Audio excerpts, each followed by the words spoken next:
I was thinking about going into the city today, and then, so I was looking up I was looking up Oh My Rockness, because that's the only place I know of. I don't know why there's like one website. I'm sure there's others, and I just don't know about them. And I was looking at the concerts in the city, and I was like, I don't really recognize any of these, and then I realized, but then I saw Rush, and I was like, oh, Rush is touring? Like, I didn't really even know they were still touring. But anyway, they're playing at MSG, and I just thought, like, first of all, the tickets are going to be, 300? I don't know what they're going to be. I don't have the money to do that, but also I just thought, like, I don't really want to see Rush. If somebody said, we're going to see Rush, do you want to come? I'd be like, yeah, sure. But in a way similar to when somebody invited me to see the Eagles at wherever they played. I guess MSG? Or the other big one, which I don't remember what it is. There's Madison Square Garden, and then there's another big one in the city. But anyway, so I was thinking of going into the city. That's what I'm saying today. And I feel a little bit more confident about taking the train now since I've been into the city so many times, which used to not be a problem for me at all. But then certain things changed a little bit. And so it just became a thing where I was a little bit nervous about it. The traveling part, not being in the city. But so I was thinking of doing that, and I just thought, well, there's no concert that I want to see. And then my manager called me and he said, and I really didn't know, it's just an indication of my state of mind, but I was like, shit, why is he calling me? Did I do something wrong? I didn't know, but I was like, well, I kind of have to answer it either way. Not like have to, but like I was like, if there is something wrong, it's not like it's gonna go away if I don't answer the phone. So I answered it, and he said, someone isn't going to be there for her shift tomorrow, and generally I'm 9 to 5 Monday through Friday, and he said, can you take that shift? And I said, I don't. He said, do you feel like you want to do that? And I said, not really. Then I said, well, there's a lot of people there now, at this place where I work. I said, doesn't anyone else want to do it? And by the way, this wasn't an offer of overtime, which I think if it were, I would have just said yes, probably, because that's apparently how much I've got going on, but I do need money. But anyway, so, he said, I really don't think so. I don't remember particularly the reason exactly, but it's just sort of like I'm working with a lot of people who actually do have lives outside of this job, and that's fine. That's normal. So I just told him, yeah, okay, I'll do that. And then Monday I would have off, which in a way I prefer, because Sunday is a depressing day to me, even when I'm off.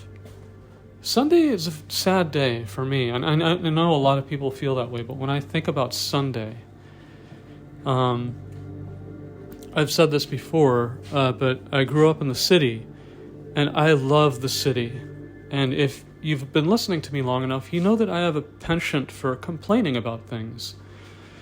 I don't really like where I live, and what makes it, here's the part that's sort of sad for me. It's not so much that, it's the fact that I don't see other people who seem to feel that way at all.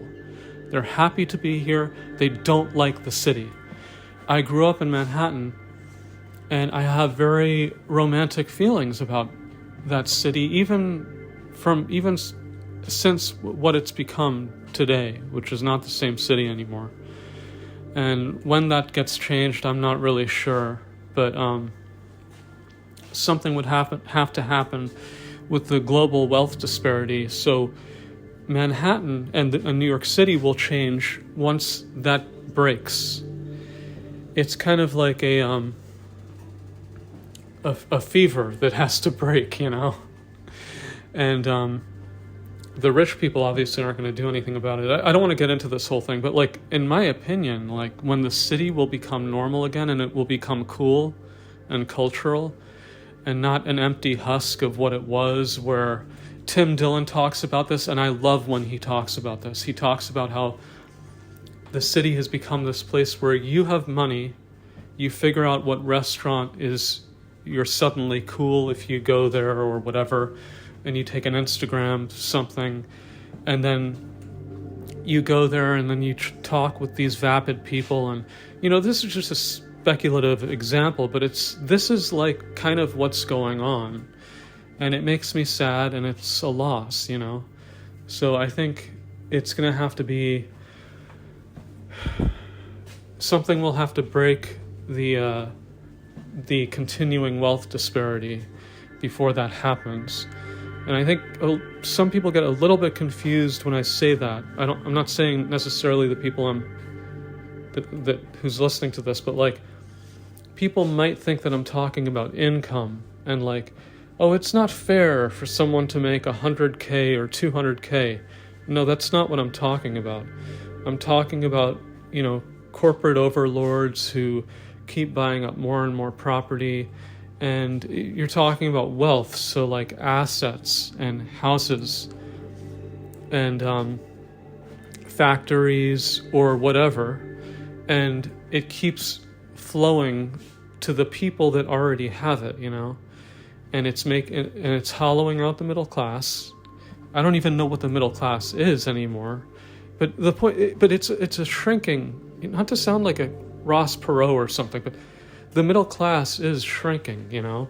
And then you have people like me who formerly would have been considered some kind of middle class, like on the lower end, you know? I mean, not with the way I was raised, but the way that the money certainly that I have, and basically kind of like where I live, you know? It would have been considered middle class. Now it's something like lower class, you know, just because of what's happened. But so yeah, I'm not going to even bother going into the city because I have to go to bed early because it's going to be such an early shift, and then, you know, I'm going to have to, you know, so I don't even want to. And I would take the train in because I'm not going to take the car because I don't want to go through that stupid Easy Pass thing. And by the way, I've disliked Easy Pass since I was a kid. I think it was around when I was 12 that you would go through the toll going out of Manhattan and into Long Island. I don't remember I think it's the Manhattan Bridge. I don't remember what the tunnel is called. I don't know what the tunnel is called. I've been through it so many times. I just know where to go and how to get, you know, go through there and stuff. But, you know, they used to have a toll, and then so there would be like, I don't know how many, like something like about 10 tolls so that the cars could go through them. It would expand once you got out of the tunnel toward Long Island. It would expand, and then the different cars would take different routes into different tolls, and you would go through them. And when I was a kid, you could put a bunch of quarters in this basket thing, you know, and that would pay the toll. And then somewhere around 1991, 92, they started advertising. You know, I don't know if it was that long ago, but I feel like it was around 92. They started advertising Easy Pass. And right when you see the name, you're like, okay, now we've got a problem. You're advertising it as easy to make it sound good. And I just didn't like it from the word go. I just knew that it was some kind of bullshit and like tracking device and stuff like that. And like, you know, you have to put something on back then you had to put something on your car. I don't know how they do it now. Maybe it's like an app on your phone because everything has to be an app. But you would put a sort of a radio thing in your car, and then you could just go through the toll. And I'm not against, like, I'm not saying if you did that you're stupid or you're bad or anything like that. I'm just saying my own personal visceral reaction to it was like, well, fuck you. I'm not getting your Easy Pass. Sorry. And my response was very in tune with reality because what eventually happened, you know, it's like, you're not allowed to pay the toll. You have to go through there. and then cameras are looking at you or whatever, and they figure out that you didn't pay a toll, you don't have the Easy Pass card or whatever, or app or whatever it is, and then they send you the bill in the mail. So I'm trying to prevent that, so that's why I wanted to take the train. So, but if I take the train, it takes a little bit over 2 hours to get into the city, which is faster with a car. Somebody told me the other day that it's faster to go by train, and I didn't want to argue with him, but I didn't want to argue about it, but I was just like, oh, really? That's cool. Like I don't know anything about it, but because I've driven into the city many times, and it's a more complicated answer than that, because it just depends on the traffic. But if the traffic's good and you're not driving during rush hour or whatever, you can get there in about an hour and a half from where I am. And the train is pretty much invariably like about 2 hours, sometimes 2.5 hours if you're on the train where it's like not express and it's doing a bunch of stops, But I wanted to describe an experience that I had yesterday. And it's not that interesting, I guess, but for me it was like almost like revelatory. So I don't really eat pizza that often unless it's from the 7-Eleven, and obviously that's not very good. By the way, just a few years ago, I'm talking about 5 years ago, you could get a slice of pizza at 7-Eleven. So if you want to say that I'm a boomer, or nobody who listens to this says things like that, but like, people could say like, well, welcome to inflation or something like that, I'm talking about 6 years ago. You could get a slice of pizza at 7-Eleven for $1. Today, it's $3.50. So whoever wants to respond by saying, welcome to inflation, I'd say, oh, okay, so in 2020, everything is now 3.5 times higher than it cost in 2020? I don't think so. So there's something wrong, And this is something that David Hackett Fisher, who wrote the book, I don't remember what the title was. It was called The Great Wave. So he describes a situation where, and this happens throughout history. So right now, we're coming toward I think what you would call the crest, I guess, of the wave. But what happens is that consumables they raise higher than the rate of inflation. So you're talking about gas, food, shit that people need to survive.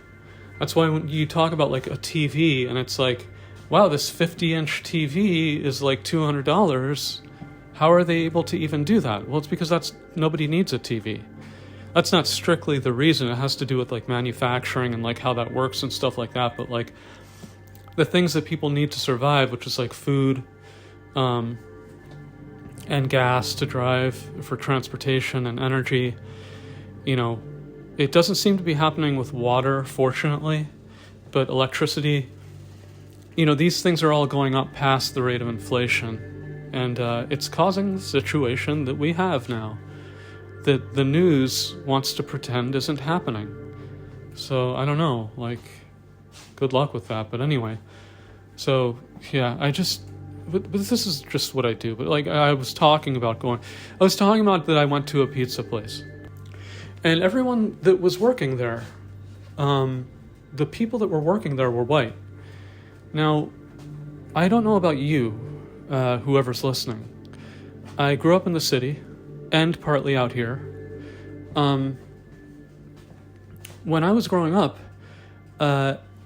every single pizza place that I went into were run either by Central American immigrants or Italians. Which, if you wanted to say that Italians are white, I don't want to have that argument, but I think most people basically say that they're not. It's sort of like they're white adjacent or something. They talked about this in The Sopranos, I think. There are sort of like references to it, like where Tony Soprano would refer to somebody as a Wonder Bread wop. And by the way, the only reason I know anything about The Sopranos is, first of all, my friend who loves that show. I don't love the show, but I can see people have a fondness for it. But Instagram keeps showing me reels related to this. It'll be clips of The Sopranos. So that's everything that I've learned about The Sopranos has been from the reels that Instagram keeps showing me. So I think they thought about themselves this way, at least in that show. And it sort of depends on the Italian type of person. Like, this is another thing that people just don't talk about. We've become there's a toxicity in this country related to race, where you're not allowed to talk about things that everyone sort of implicitly knows. But the problem is, like, if you're a very literal type of person, or you're kind of gullible, and I was sort of both of those things for a while, you'll hear what the media says and you'll be like, that's interesting. I guess it doesn't seem that way, but that's what the media is saying. And if you don't have parents that are sort of cluing you into what reality actually is, then you're going to be kind of lost. But there are, roughly speaking, two types of Italians. I don't really know why this is. I just know that it's a thing. And that if you talk about Southern Italians, in this country, that basically means Italian. Because those are the people that all immigrated to America in various times. I guess the main one was like the early 1900s or whatever. There are Northern Italians that don't really look like that. They're not kind of swarthy and that kind of thing. And they look closer to what people would consider white. But the thing is, like, so I went into this place and I really did literally have this thought of, like, I've never gone into a pizza place where white people were working. And it just made me feel like maybe things are kind of like, in some way, they're like going back to normal. I mean, a pizza place, like, you expect Italians to work there, but at the same time, it's like, well, why not white people? Like, are they not allowed to work there? Like, and there's a lot of things like that. That's the way it feels to me, especially on Long Island, you know? And it's like, you see certain things and it's just like, white people are out of the equation, you know? Especially when you talk about something like landscaping and stuff. Like, my friend Josh told me, you know, that he was doing landscaping. I don't know when he developed his problems, but before that he actually, because I asked him, I said, well, what's the longest you ever held down a job? And he told me, I don't know, about 2 years. And I think maybe that was the landscaping thing. And he's a white guy. So in Long Island, you have this thing where it just kind of seems like everything is segregated, but in a way that's sort of, and Long Island is segregated. And it pisses me off. I don't like it, you know? And you could say, well, you like New York City, and it's like, okay, yeah, but if I'm in the city, and I'm talking about the 5 boroughs as well, really, it doesn't feel like things are forced in that way. It just feels like there's a bunch of different people around doing their thing, where on Long Island it feels a little bit more forced. And I was talking to this kid who's from Ukraine, and he was talking about Ukraine, and he said that Ukraine was sort of segregated. And then he said, but to me it feels like America is more so like that, if anything. And there are people that really don't mix with other types of people. And I don't remember exactly what I said, but I was thinking, yeah, it really does seem that way to me. But yeah, it wasn't an exaggeration. I'm not sure I've ever seen a black person working at a pizza place. I've only ever seen those two groups, Italians and basically Central American immigrants. And I say that because as a wide, Central and South, people here use this word Spanish, and it's really frustrating to me because Spanish means you're from Spain. That's literally what it means. And people don't use it that way, and it's very frustrating to me. I would just think, like, okay, well, just say, like, Latino or Hispanic, one of those, or you can say, I don't know, you can say the actual race of the country of origin, but then that gets more complicated, and not everyone can tell the difference between the different people, and, like I said, for some reason, a lot of them out here are Guatemalan, I don't really know what that means. I know why they're here, and that's for the rich people. And a lot of the people out here are rich people that they think this whole thing where Israel is bombing Iran is a good thing. You know, if you think about Long Island, you think, okay, sort of generally conservative, you know, but at the same time, you've got a lot of Democrats out here too. But I'm talking about generally, like, even those Democrats, it's just a very old, very boomer mindset out here that I just don't vibe with, and I don't think I ever will, even when I'm 80, if I get that far. I don't think I'll ever like it. So it's sort of what's the word? It was heartening to me to see that. Like, maybe we're not all stuck with some sort of role that, because that's how it feels on Long Island. Like, I just see the same people doing the same things. I don't see any white people working in construction. I mean, they do exist, but I don't see that. They're all Hispanic. In the city, I don't really know what it's like in the city, but like in the city, I think you have white people and black people and whatever, and they're working in construction. But because we've done this thing with the rich people are controlling this, and they want these people coming in, and it's funny because a lot of the same people who voted for Trump, who want the deportations to happen, so these people to get kicked out of the country, they're the same people who want those people working on their lawns. So I don't know how they, square that circle in their head, how they make that be logical. But anyway, I have opinions about race that aren't even, they're very politically incorrect, but they're not bad in any way. I mean, why would I think that would be a weird thing for me to say? I have an opinion, but it's bad. But in my opinion, my opinions don't have anything to do with wanting people to not be able to succeed, or that people aren't allowed to live here. I don't even believe in a white ethno-state. I don't even really think it could happen for a place like America, because it's just not the way it functions. Anyway, but the point is, like, there are things that I just don't feel like I can talk about, even on this channel. I'm going to upload this one to the one that has 10 subscribers. And I was talking with Trevor last night, and we were talking about YouTube. And we were talking about different channels where it's like loser maxing, and there's literally a channel called loser maxing. And Trevor, I think, was saying that he didn't like it. Again, I was drinking, but he didn't like that channel. And then I checked it out today, and I was like, I don't blame him for not liking the channel.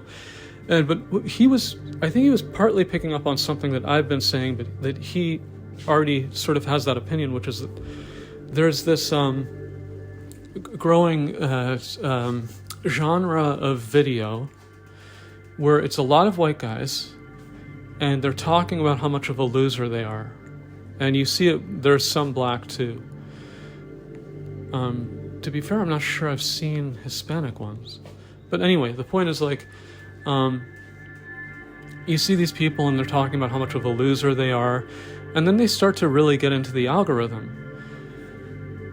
And I realized that my channels are basically, because YouTube has to identify what you are. That's what YouTube does. When you put out a video, I think it's going less on what your channel is than what that video is. It's doing both, but like, it reads the transcript, it picks it, it uses its AI or whatever to figure out where your video fits in the algorithm and what audience it's appropriate for. So if you want to put it in a rough sort of genre. But what I'm saying is, like, I don't think my videos can become popular because I don't really have a brand, except that it's a lonely guy talking to himself in his apartment, and that works for some people, especially if they are interested in what I have to say. But the thing is, I was talking to him, and so we're both in my cat's tearing up paper. I'm trying to figure out if I need whatever she's tearing up. But both of us so we both watch this type of content. I'm sort of a loser, and I don't want to say that about myself, but I'm just giving a rough description, whatever. But he's not. He's like a normal guy. And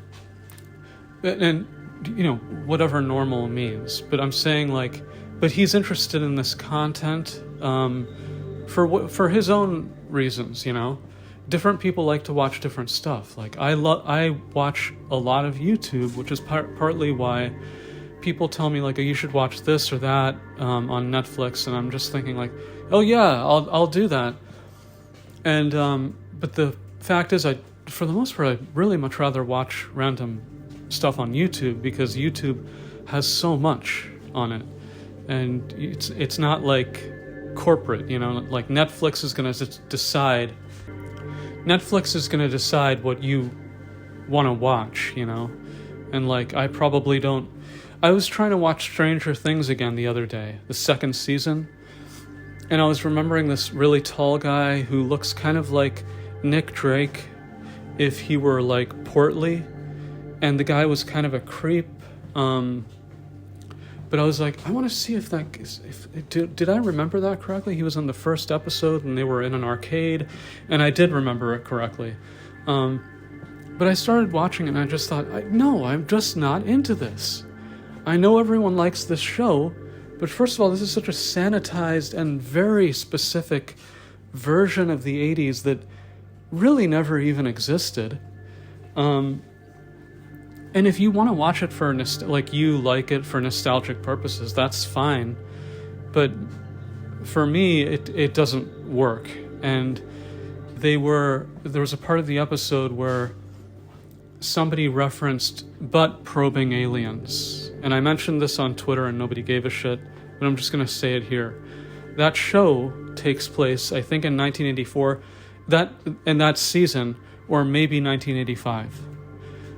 Communion, the book that Whitley Strieber came out with, which I've read, I don't really recommend it, but it was the thing that really made the alien thing into a media sensation, In a way, I don't think there would be an X-Files without Communion, because that's how big he made the alien thing, not that it didn't exist before.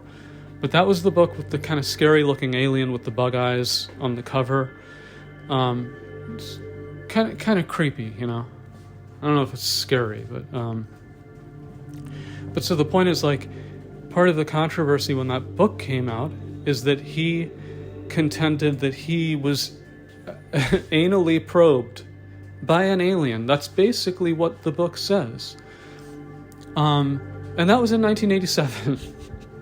So, it's a quibble, but I'm just saying, like, that annoys me. It's like, people weren't talking about butt-probing aliens in 1984. They didn't say anything about that until 1987 when Communion came out. But so anyway, yeah, we both like watching YouTube, and he likes watching this loser content. I think if it's real, because we were both sort of simpatico on this thing where, like, people are sort of grifting, and I don't like that word because it's kind of a left-wing thing to say about left-wing people are always calling right-wing people grifters. I don't really quite understand. They're really into doing that. But there are people who are taking advantage. There's a better word for this, but like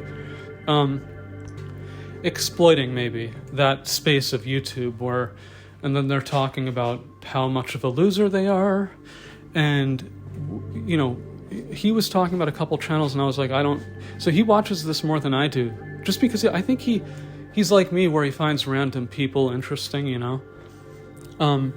And he was telling me, like, this person is, you know, fake, and then I was telling him about millennial steam, and I think he said, some of these people just straight up lie, and I said, yes, in fact they do. Because I know a channel called Millennial Steam. I've followed him for a while, and then I stopped listening to him, partly because he started to make shit up. But Trevor said, oh, I hate that guy because he literally just uses AI for his videos, and that's true to some extent. Sometimes he'll just prompt an AI, prompt ChatGPT or whichever one, and then read whatever the thing said. And I guess, to be fair, at least he's not using an AI voice, but like, that's, I don't know, it works for him. I think he's got 5,000 to 6,000 subscribers from making these videos, but my point is, like, not even about the AI thing, but like, he used to do videos where this guy is damaged, and I'm not one to talk, but I guess that's why I watched him. I remember a video he did, and he's like me where he doesn't show his face, but like, he did a video where he said, I'm sitting on a bench and it's Christmas, and he started to cry during the video. You could just tell from his voice, and I thought, you know, I feel really bad for this guy. But he started to just straight up lie about certain things, and I know this because I remembered his earlier videos. Maybe he's been lying the whole time, and I don't know really even what it was from the beginning. But he used to do videos where he would talk about how he's in IT.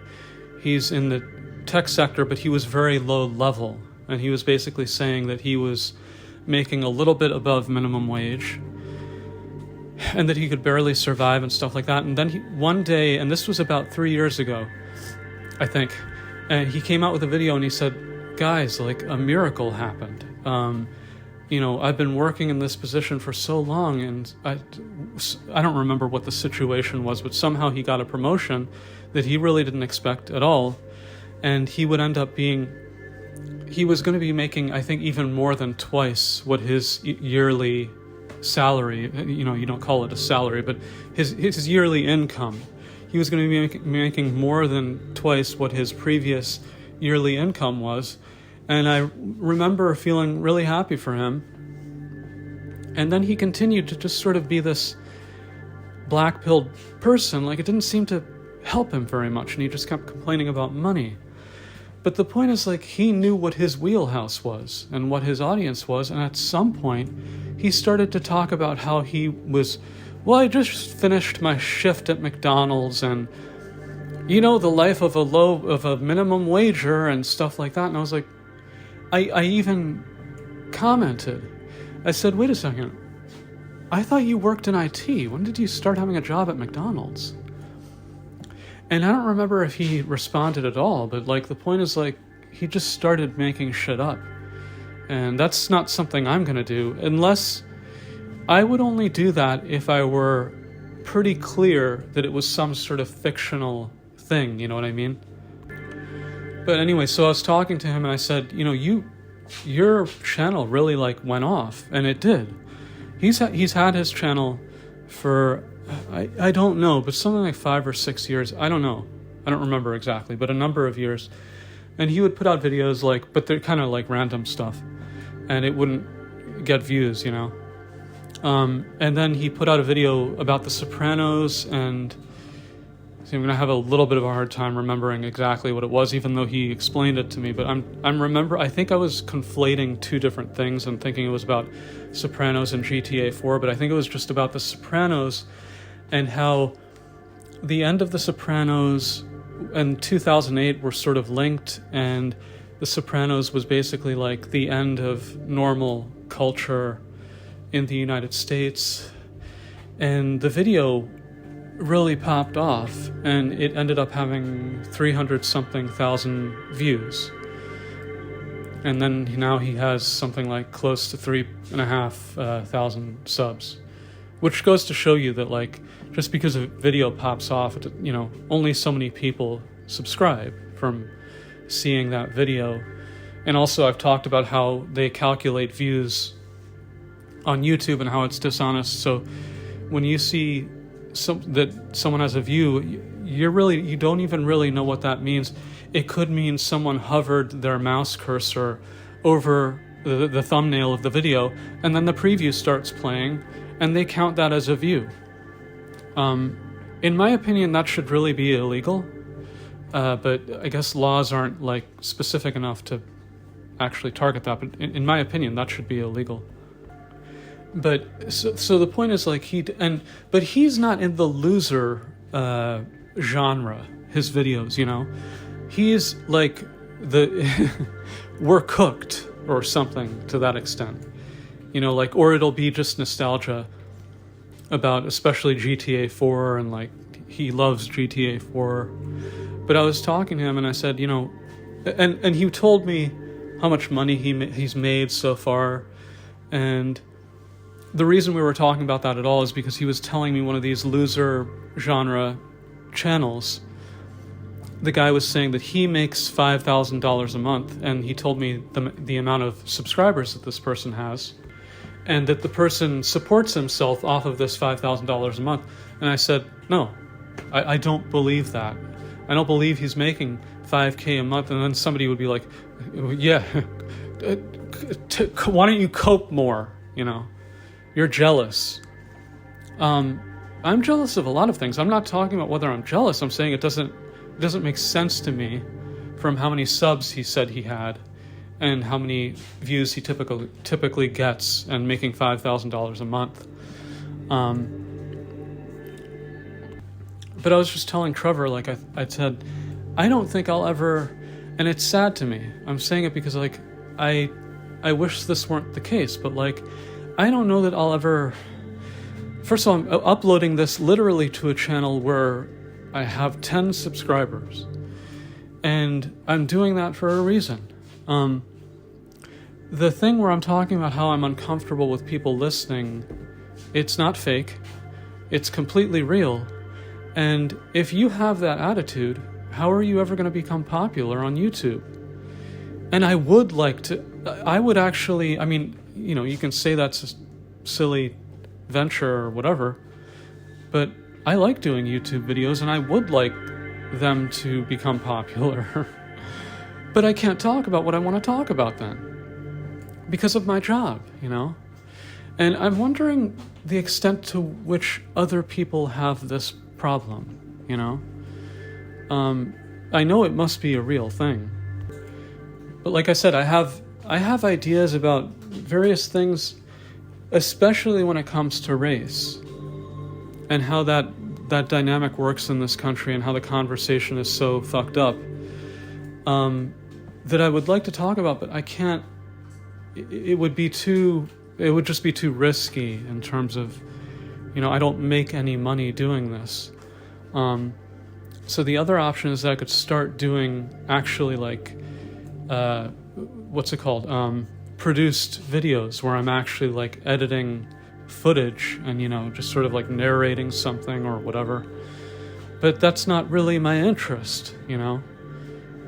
There are plenty of people who do these types of videos where it's just a dude talking, and sometimes maybe he does show his face, or it's a woman, and in that case it's like someone like Kira Lowton, you know, if you're very attractive, and she can talk about interesting things. I'm not saying she's completely vapid. I don't think that's true, but like, you know, she's got a built-in audience, you know, that I don't have.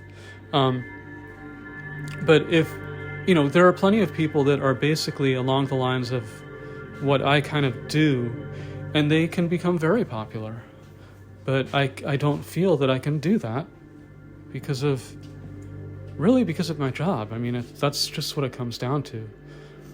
And I was telling him this, and I didn't really know what more to say besides that, but I just thought, you know, it's a bummer, it's a drag that I'm doing this, and I both want them to become popular, and at the same time I don't, you know. And I don't feel like I tried so hard to start a new channel and to have it so that my phone wasn't connected to my YouTube account, and I had a VPN running and a few different things to make it so that, you know, YouTube had no, and it's partly a matter of privacy. Like, I don't really like how Google does stuff, but like, it wasn't really about that. I wasn't angry at Google. I was trying to think about how do I disconnect my identity and my location as much as possible and start a YouTube channel. That's what I was trying to do.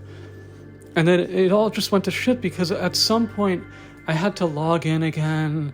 I don't remember I don't think I even forgot my password. You know, all these companies want you to use your fucking phone for everything. So once they have your phone, they have your location, you know?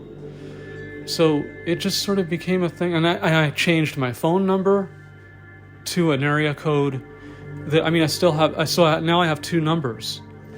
But I changed my number to another area code that's completely outside of, I think it was in New York, but like upstate New York.